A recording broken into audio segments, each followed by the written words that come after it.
Deutsch lernen durch Hören. Kindergeld. In Deutschland, Österreich und der Schweiz gibt es das Kindergeld. Eltern, die in diesen Ländern leben, bekommen pro Kind jeden Monat Geld vom Staat. Das Kindergeld wird pro Kind berechnet.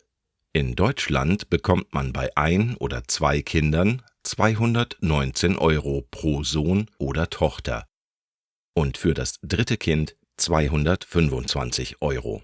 Für jedes weitere Kind gibt der Staat den Eltern 250 € pro Monat. Das Kindergeld wird gezahlt, bis das Kind 18 Jahre alt ist. Wenn es danach noch in Ausbildung ist, zum Beispiel in der Schule oder auf der Universität, wird das Geld bis zum 25. Lebensjahr gezahlt. Das Kindergeld soll Eltern bei der Erziehung helfen. Ein Kind ist teuer. Man zahlt für eine Tagesmutter, Schulbücher und Essen. Wenn es älter wird, muss man für die Schule einen Laptop kaufen. Das sind oft mehrere tausend € pro Jahr. Und viele Menschen könnten sich ohne das Geld keine Kinder leisten. Kinder sind aber wichtig für den Staat. Die Renten von alten Menschen können nur bezahlt werden, wenn junge Menschen ihre Steuern zahlen.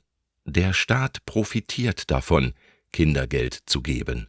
Dadurch können Mädchen und Jungen nicht nur besser leben, sondern auch länger in der Schule bleiben oder auf die Universität gehen. Ein Universitätsabschluss bedeutet meistens ein höheres Gehalt und damit auch höhere Steuern und mehr Geld für den Staat.